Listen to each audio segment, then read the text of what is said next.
Hey, welcome back to another episode of the She's Making an Impact podcast. I'm your host, Rachel, and going, oh my goodness, I have such a great interview for you today. I am so excited for you to listen in on how to overcome failure, because you're going to face it. Let's be honest. Like, if you're not failing, you're not doing things that are outside of your comfort zone, you're not growing.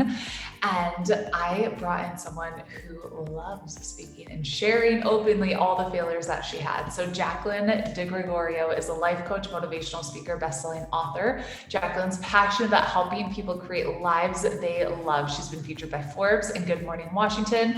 And let's just dive in and talk about failure. Hey, Jaclyn, welcome to the show. Hi, Rachel. Thanks for having me. So excited to be here. Excited to have you. So let's start off. Tell us a little bit about you and what you do. Yeah. So I am a life coach, motivational speaker, and author. I'm passionate about helping people create lives that they genuinely love. And I do this through coaching, through online courses, through my speeches, through my books. And it's a lot of fun. Okay, so you're 25. How the heck did you get started in all of this? Yeah. So I should mention I just turned 26. So I need to update my website like Okay. 2 weeks ago. But you're 26 now. Yeah, 26 now. I got started when I was 21. I was the summer between my junior and senior year of college. At the time, I thought that my dream was to work in corporate America in marketing. So I landed my dream internship. I was thrilled. I was like, this is it. Like the rest of my life is set up. Like I'm going to get a job here and then I'm going to climb the ladder. And I actually really enjoyed the internship, which is funny because people expect me to say that I hated it and it was the worst thing ever. And I don't have any bad things to say about the company or the culture. Like I liked it. I just, you don't know what you don't know. And I think that this is a really good message to start the show off with is when you have experiences in life that bring new information, it's okay to change your mind. And this is something I've experienced over and over and over again in my business as well, because I think that I want to go in this direction. And then I actually experience that. And I'm like, I don't really like that. I thought I would, but you never know until you're actually living it and doing it. So it gives you more permission to try things. And so I was very gentle with myself and I was like, okay, you don't like this. That's okay. And I remember really vividly the exact moment I decided I was going to start a business. I was driving home from work, from the internship. I'm driving my parents' car because I didn't even have a car. And very fortunately, they let me borrow their car for the summer to drive to the internship. And I thought to myself, people who get a job here at this company, specifically in marketing in Philadelphia, which is kind of, salaries are based regionally a lot in the US, they typically earn an entry level starting salary of $40,000 a year. And so I thought, that's not that much money compared to a lot of things. It might be a lot of money, but as a college graduate, it was something that I could earn pretty much at any company, right? And so I thought I could probably do that myself. And my goal was not about money. It was really about, I don't feel fulfilled. The thing that was missing, the more that I wanted, was this internal feeling of, I did it. I'm creating things. I'm achieving my goals.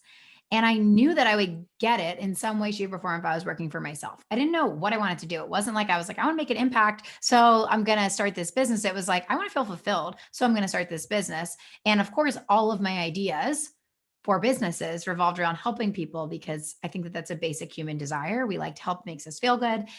So that's kind of how I got started. So I decided to write down business ideas every day in a journal that August 2016. And I told myself, which this was a great thing, that at the end of August, I think it was August 27th, it was the day before I moved back into college, I had to pick an idea. So it didn't matter if I didn't have a good enough one, I just had to start because I was reading so many blogs and listening to podcasts about business. And so often they kept saying, if you want to double your success rate, double your failure rate. I don't remember who said that, but I love that. I'm like, I just have to start. Like, I just have to learn. And I'm not going to learn if I don't pick an idea. So I picked my first idea, which was to create this plate that would encourage healthy eating because I struggled with an eating disorder in college and really wanted to encourage balance and just like holistic wellness with food. And long story short, I spent $10,000 on the plates. I waitressed for the whole year at school, saving up all of my tips to actually fund the plates. And They were an epic failure. Nobody really wanted them except my family and friends who would buy anything I was selling.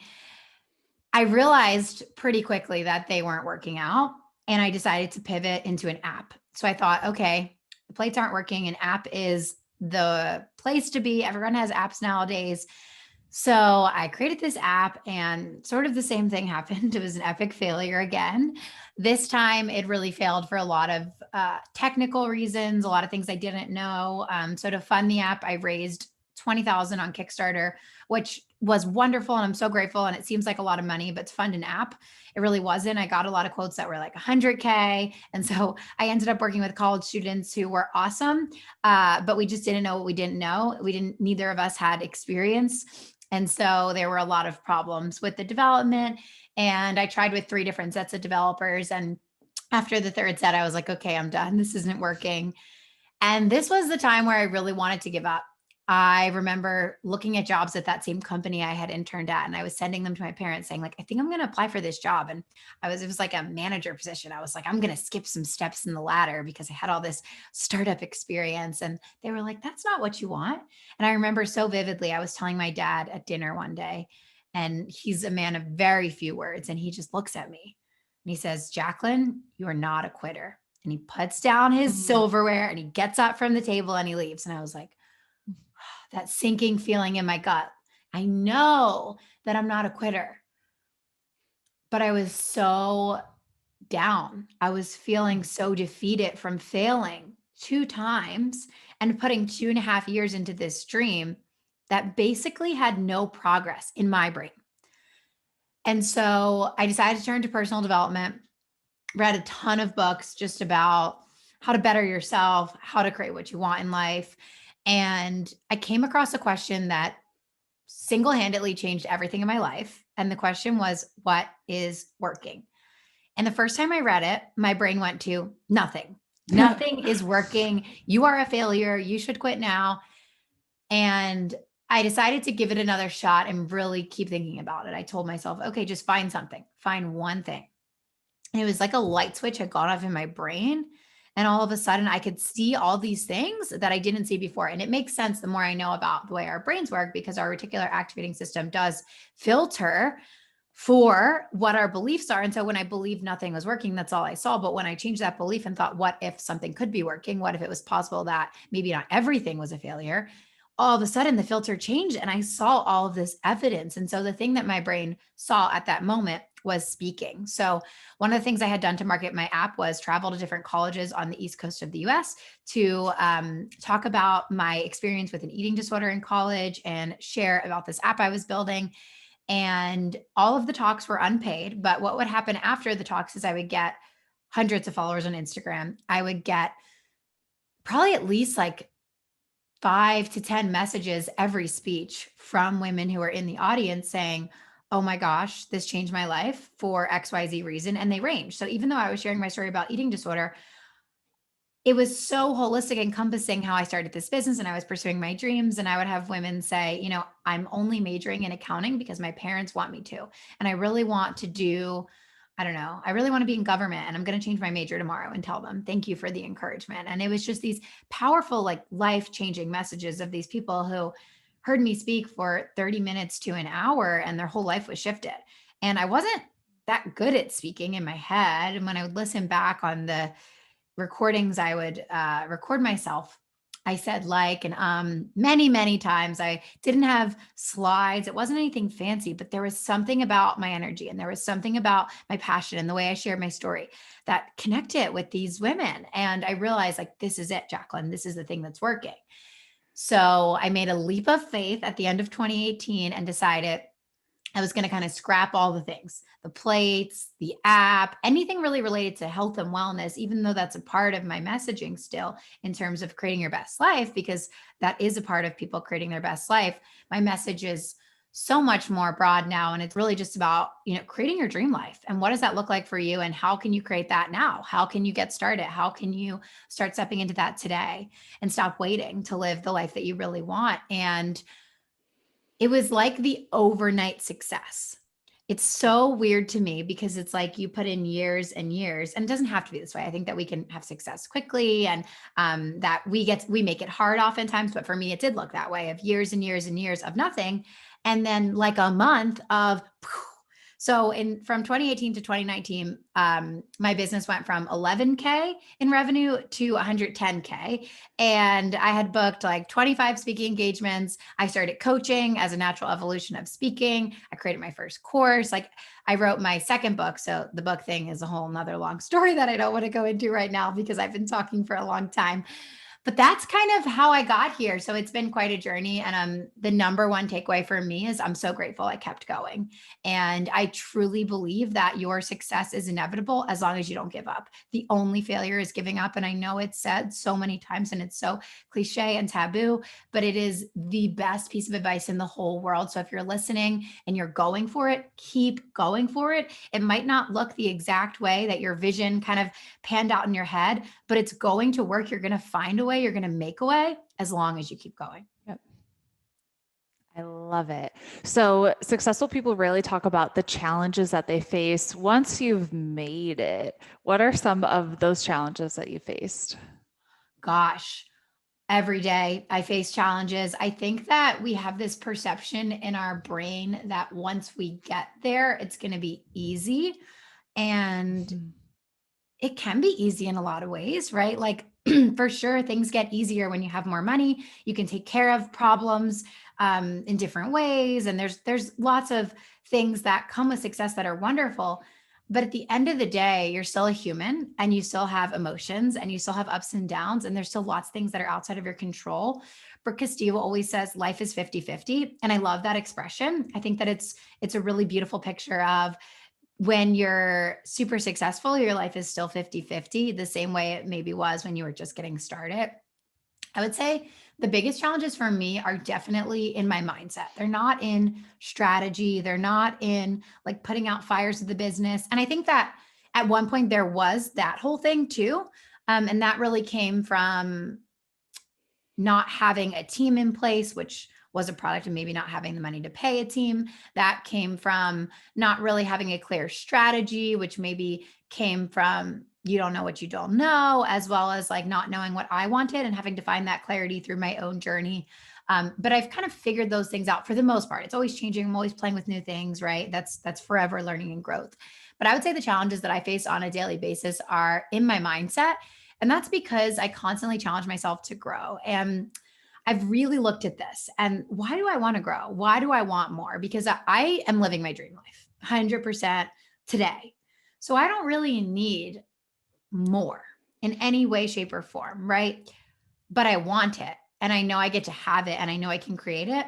And I think that the reason that it's so important to me is two reasons, actually. The first reason is because I want to set an example of what's possible. I want to show people that I am no different than you. And of course, we all have different backgrounds and different resources when we are starting our experiences.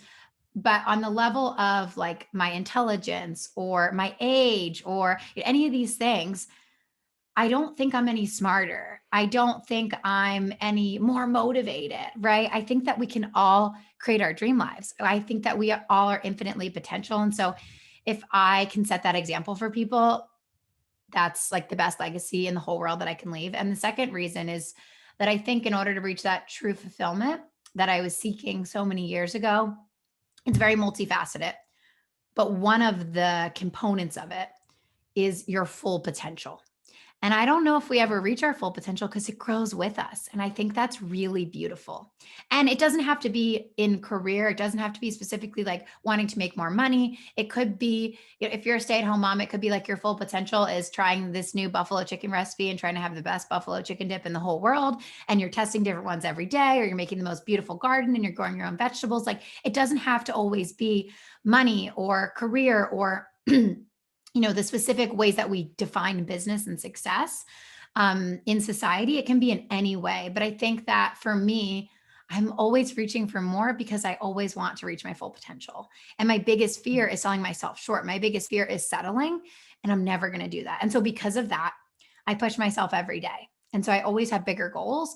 I always really challenge my beliefs on what I think is possible for me. And because of that, I face so much resistance. I face all kinds of limiting beliefs that come up for me that I have to work through every single day. And so I believe that the personal development work never really ends, and I'm always doing it. But it's so beautiful because I've become the best version of me, not just in my business, but in my relationship, as a daughter, as a sister, as a friend, just as me in the world, as me as a human being, going to the grocery store and having compassion and kindness for the person in line in front of me that is taking forever and brought, 50 things in the 25 lane express line, right? Like I just am a better version of me. And so it's really beautiful because I can see those challenges that I face, those frustrations, those limiting beliefs that I have to work through as opportunity to grow. And I think that that's the best part of it. So I face just as many challenges as I did on day one, but I see them differently. I react to them differently, and I grow from them differently. So you said you still have limiting beliefs as to like what your potential is or what you're capable of. And you said you challenge those beliefs. How do you challenge them specifically? Yeah. So a few ways. One way is finding people in the world that are doing things I don't think are possible. So I might say, well, it's not possible for a life coach and a motivational speaker to make $100,000 a month. That's one of my current limiting beliefs that I'm playing with. And so I just research and I find all these people, all these women that are doing it. They have businesses really similar to mine. It's not like they have a huge office with 1,000 employees. They have a small team, and they have these online courses or these different programs where they're deeply helping people, or they're speakers that, a lot of them are around money for me. So it's like, oh, as a speaker, the max I can probably get paid unless I'm famous, which what's that definition, right? Is maybe 10K for a keynote. But then, I talk to people who make 60K for a keynote and they have the same amount of experience as me. And I'm like, why aren't I charging 60K? Right. In life, you get what you ask for, right? That's actually my background right now. It's an Oprah quote. I don't know the exact words, so I don't want to butcher it, but you get what you have the courage to ask for. And so I push a lot of these beliefs by finding people in the world who are already doing it, even if I don't know them, even if they're just a stranger on the internet, or I hear them on a podcast, which I think that in and of itself is part of the reason why I'm so driven to then be that example for other people, right? So I want to have children someday. I want to be a mom that is doing XYZ, working this many hours, doing these things, and being the best mom ever. And setting this example that we can have it all. And whoever told us we can't, it's just a BS limiting belief. And I don't mean that in the sense of like we have to do it all and be it all, but more so like we can work less and make more and have time for our families and fill our own cup and do all of these things, right? So that's one way I find examples of people. The second thing that I do is I look for examples in my own life, even if they're really teeny. So, for example, one of the limiting beliefs I had for a really long time was that in order to be successful, you have to work really, really, really hard. And that was really limiting for me because I would burn myself out and I would feel really crappy. And I would actually want to give up my business. That was another one of the reasons I wanted to give up my business, because I thought, is this what I really wanted? I feel tired all the time. I work on the weekends. I'm not happy. I would rather have like a 9 to 5 where I only had to work 40 hours and be happy. And so then the belief was, well, what if you could work 40 hours or less, right? And have this successful business. And so I would look for examples in my life of when did I effortlessly attract success. So whether it was money, whether it was an opportunity, and they may have been small. So it literally may have been, on my birthday last year, my grandmother mailed me a card with $25 in it. And I attracted that money without doing anything, just from being alive, just from living another year, right? Or it may have been, hey, this one time in my business, I got this opportunity for a speech. And it might not have been a paid speech. It just may have been, hey, these people, they found me on Instagram. They said, hey, we don't have any money, but we would love to hear you speak. And it came to me. And that was an example of success, right? And those examples kept getting bigger and bigger and bigger over the years. And I still look for them. So I'm always looking for the ways that I am magnetic and that these opportunities can come to me and I can work less and be more successful with my own evidence. And again, going back to that filter that I mentioned earlier, you may be thinking, whatever limiting belief you're working through, if you're listening to this, thinking, Jaclyn, there's no evidence in my life. Well, that's because you're not seeing it, because your filter is filtering for your thoughts and beliefs. So we have 60 to 80,000 thoughts a day. So it's impossible for us to process them all. So that's why our brains have this mechanism called the reticular activating system, or the RAS, and it filters through information so that we can actually process the things that are coming through our brain. And it filters based on your beliefs.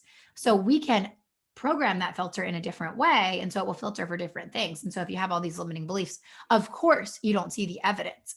And so really thinking outside the box, asking yourself questions that are open-ended, like, what if it were possible that I could, have more success without working more hours? Or what if there was a time in my life where I did attract money easily, or I did attract an opportunity easily?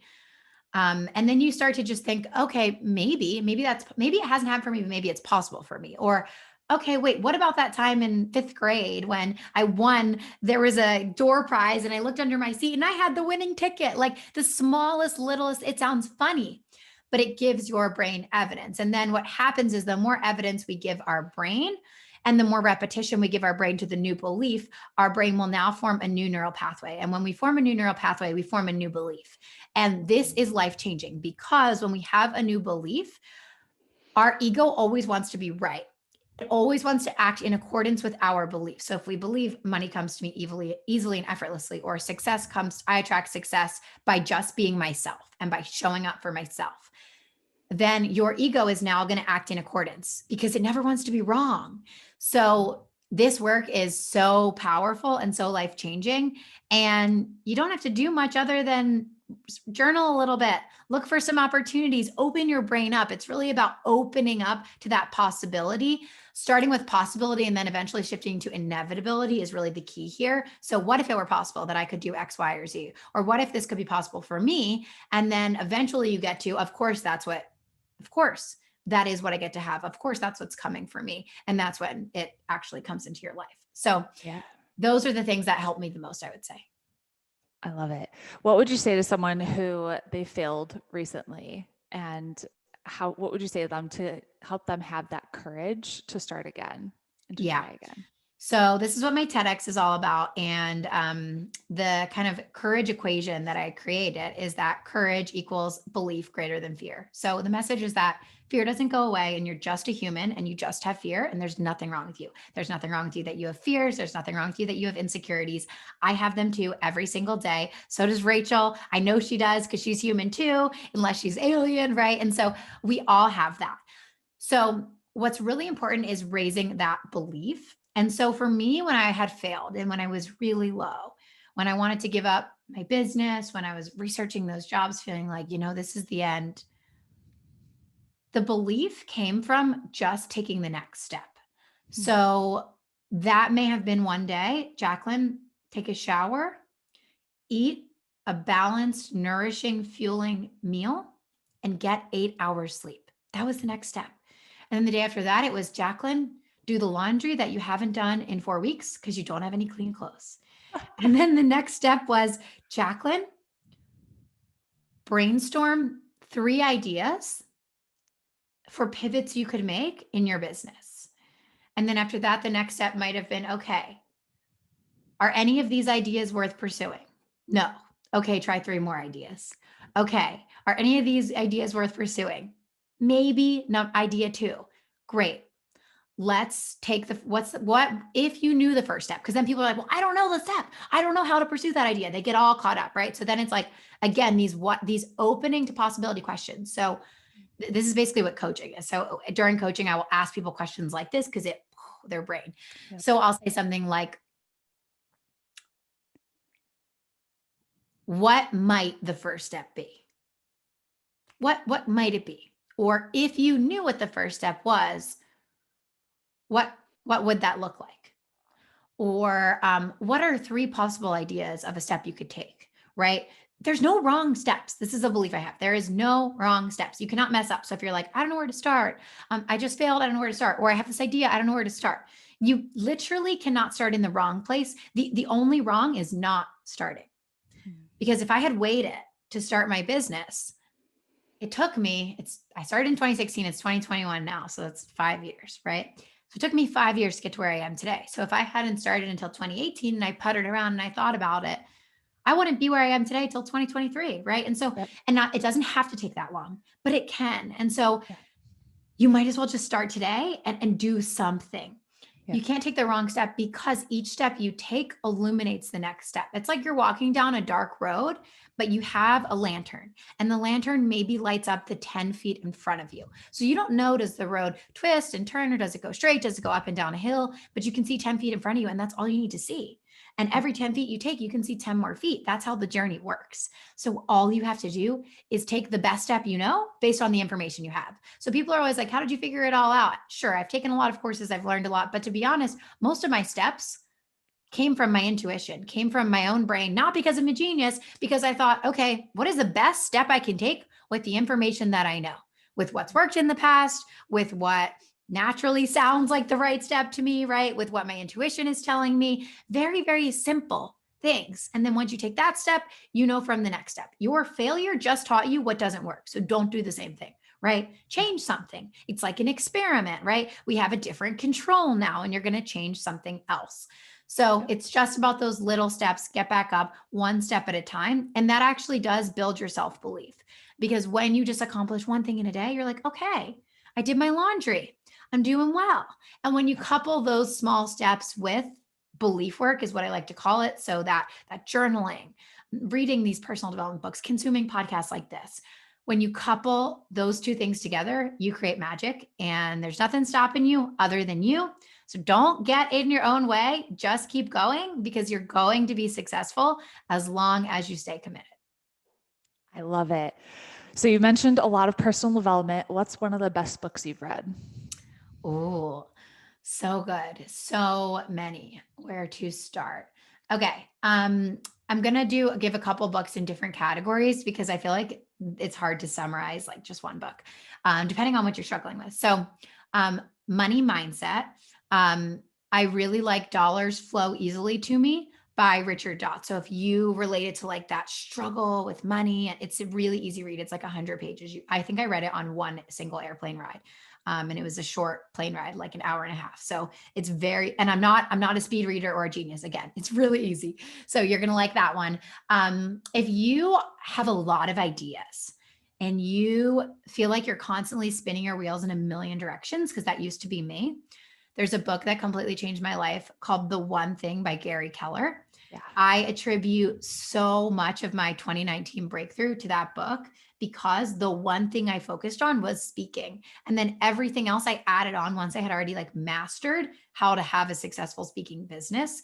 So that book is awesome. I would say those two are the ones that come to mind now for like the different categories we've kind of been talking about. Well, what does it mean to you to make an impact? Oh gosh, it means changing a single life, because one life change creates a massive ripple effect.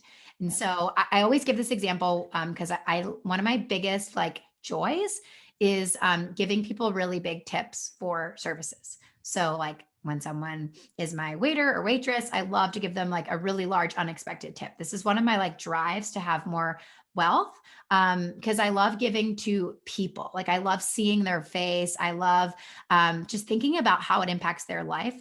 And this can be applied to literally anything, any way you're making an impact, but I love to show the ripple effect of $1. And so let's say, I go out to breakfast with my fiance. Let's say the breakfast is $20 and let's say we tip $20. So it's 100% tip, not something they get often, right? And so now that person takes the $20 and they take it home and they use it to towards their child's tuition, or if they don't have to pay for school, maybe depending on where they live, they use it towards like the taxes that pay for the schools, right? So then that $20 goes down the line and now it pays the teacher's salary. And then the teacher buys groceries for her family. And then the groceries that were bought, the money goes down the line and goes to the farmer that actually maybe grew the corn that she bought. And then it ripples down the line to the farmer's electric bill. the lights to stay on in his home. And then it ripples down the line to the employee of the electric company. And then it ripples down the line to his son's college tuition. And then it ripples down the line to funding research that a professor is doing for cancer. And then it ripples down the line to saving a person's life that had this specific type of cancer, and that specific research literally cured this person. And so that $20 that I gave literally just saved someone's life. And I believe that about every dollar, every impact you give. It doesn't have to be money. It can be time. It can be energy. It can be wisdom, knowledge. There's a ripple effect, even just a smile. I think about when I go in the grocery store.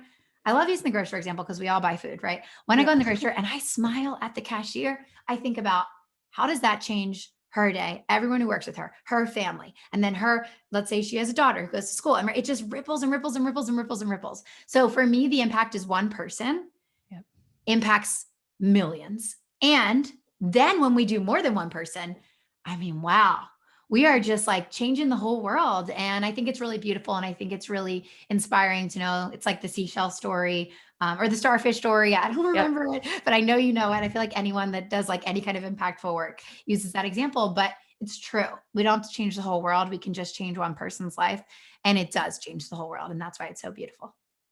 Oh, that's so good. Where can we connect with you? Yeah. So my favorite places to hang out are Instagram. My name is Jaclyn DiGregorio, and I have a podcast called Spark Your Light. Amazing. Jaclyn, thank you so much for being on the show. I really appreciate you. Thank you so much for having me. I had so much fun.